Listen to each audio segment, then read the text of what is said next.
मैं Vasco D gamma आ रहा हूँ भारत की खोज करने। सोचो, अगर मैं तुमसे कहूं कि भारत की खोज कभी हुई ही नहीं तो क्या तुम मानोगे? लेकिन आप मानो या ना मानो, यही सच है। हम बचपन से सुनते आए हैं कि क्रिस्टोफर कोलंबस भारत की खोज करने निकला था और फिर वास्को डी गामा ने भारत को ढूंढ लिया। लेकिन असली सवाल ये है, क्या भारत सच में खोया हुआ था जिसे खोजा गया, या फिर ये पूरी कहानी ही गलत है? आज की इस वीडियो में हम जानेंगे भारत की खोज की असली सच्चाई, जो इतिहास की किताबों में आधी अधूरी बताई गई है, और वीडियो के अंत तक तुम्हारा नजरिया पूरी तरह बदल जाएगा। सबसे पहले ये समझते हैं कि उस समय दुनिया कैसी थी।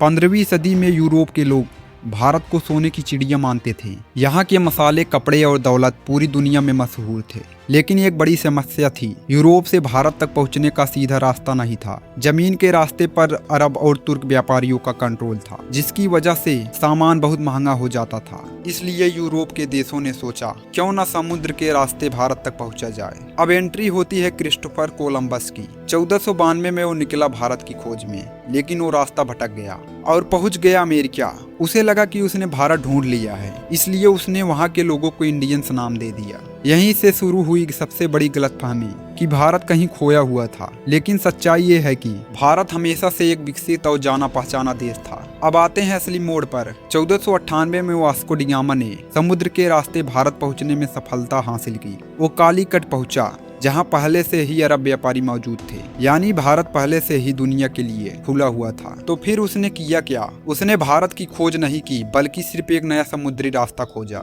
लेकिन इतिहास में इसे ऐसे बताया गया जैसे भारत खोजा गया हो। तो अब सच्चाई साफ है, भारत कभी खोया नहीं था। लेकिन इस कहानी को इस तरह पेश किया गया कि लगे जैसे भारत को डिस्कवर किया गया हो। असल में ये सिर्फ नजरिए का खेल है, और यही कारण है कि आज भी हम इतिहास को पूरी तरह समझ नहीं पाते। अगर तुम्हें ऐसी ही छुपी हुई सच्चाइयाँ जाननी है तो वीडियो को लाइक करें और चैनल को सब्सक्राइब करना ना भूलें, क्योंकि अगली वीडियो में हम बताएंगे भारत को सोने की चिड़िया क्यों कहा जाता था।